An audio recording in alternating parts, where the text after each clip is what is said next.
नमस्कार, मैं आचार्य धनंजय आप सभी का स्वागत करता हूं हमारे विशेष ज्योतिषी कार्यक्रम एस्ट्रो चक्र में। आज हम लोग बात करेंगे हस्तरेखा विज्ञान के अनुसार आप लोग सरल तरीके से कैसे पता लगा सकते हैं कि धन का योग कैसे होता है। कई बार मन में ये भाव आता है कि आचार्य जी आप कोई ऐसा तरीका बता दीजिए कि हम लोग भी अपने अपने हाथों को देख करके ये जान जाए कि हम किस तरीके से धनवान हो सकते हैं और धनवान होने वाली जो रेखाएं हैं वो कैसी होती हैं, किस प्रकार का ऐसा योग होता है, हम देख करके ये जान जाए। आप कुछ ऐसी चीजें बता दीजिए। आज आप सभी दर्शकों को मैं ये बता देता हूं। देखिए, इस प्रकार के जो शुभ निशान होते हैं इसमें सबसे महत्वपूर्ण है हथेली में कलश का निशान। ये योग धन का निरंतर वर्धन करने वाला योग कहा जाता है।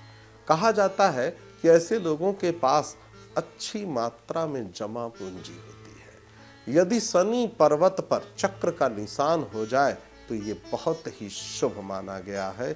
इसको ज्योतिष शास्त्र में चक्र योग कहते हैं। ऐसा व्यक्ति बहुत ही धनवान और उच्च अधिकारी माना जाता है। हथेली में यदि जीवन रेखा और चंद्र पर्वत के मध्य में तिल का निशान हो जाए तो ये भी बहुत ही शुभ माना जाता है। ऐसा व्यक्ति जीवन में भाग्यशाली और गुणवान होता है। ऐसे व्यक्ति की ख्याति भी बहुत दूर दूर तक फैलती है।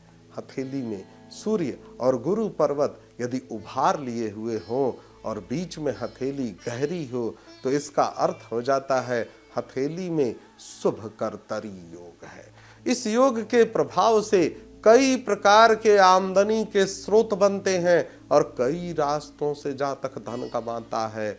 इसके साथ ही साथ हथेली में यदि चंद्रमा पर्वत से निकल करके कोई रेखा बुध पर्वत तक जाए और साथ ही साथ सूर्य पर्वत पर पहुंचने के बाद ये मिल जाए आपस में, तो इसको ज्योतिष शास्त्र कहता है कि ये भास्कर योग बना रहा है। और ऐसा व्यक्ति बहुत ही गुणवान, सरल, ज्ञानी होता है। अपनी कला और ज्ञान से ये लोग धन अर्जित करते हैं, नाम, यश, कीर्ति, मान, सम्मान अर्जित करते हैं। यदि किसी जातक की हथेली में चंद्र पर्वत से धनुषाकार रेखा बुध पर्वत की ओर बिना कटे हुए पहुंच जाए तो इसे धन के लिए बहुत ही शुभ माना जाता है और इसी योग को बुध योग कहते हैं। यदि आपकी हथेली में ऐसी रेखा पाई जाती है तो आप व्यापार के माध्यम से धन कमाते हैं। कुछ छोटी छोटी सी मैंने रेखाओं से संबंधित आपको कुछ तरीके बताए हैं, लेकिन इसका ये अर्थ नहीं है कि बस इतने ही तरीके होते हैं, इसके अलावा और कोई तरीका नहीं है और आप हताश निराश हो जाएं कि आचार्य जी आपने जितने तरीके बताए इनमें से तो कोई भी मेरे हाथ में नहीं है। ऐसा नहीं है। धन की स्थिति प्रत्येक जातक के हाथ में अलग अलग प्रकार से बनती है। इसीलिए मैंने ये अलग अलग प्रकार से प्रयास किया। किसी जातक को व्यापार के माध्यम से धन मिलेगा, किसी जातक को कला के माध्यम से धन मिलेगा, किसी जातक को शिक्षा, बुद्धि, ज्ञान के माध्यम से धन मिलेगा, किसी को प्रबंधन की विशिष्ट क्षमता के माध्यम से धन मिलेगा। तो इसमें चिंतित होने की आवश्यकता नहीं है। किसके हाथ में कौन से ग्रह का क्षेत्र बलवान है, कौन सा पर्वत उभार लिए हुए बलवत्ता के साथ उपस्थित है, कौन सी रेखा बिना कटे हुए मजबूती से अपने अंतिम लक्ष्य तक जा रही है। क्योंकि ये अथाह सागर का विषय है और हम लोगों के पास समय की थोड़ी सी कमी रहती है।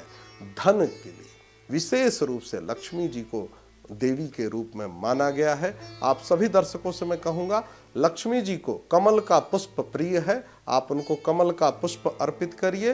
ओम महालक्ष्मी नमः। इस मंत्र का जप करिए कमल गट्टा की माला से। धन की कमी कभी जीवन में नहीं होगी। आज के कार्यक्रम में बस इतना ही। आप सभी दर्शकों का बहुत बहुत धन्यवाद। नमस्कार।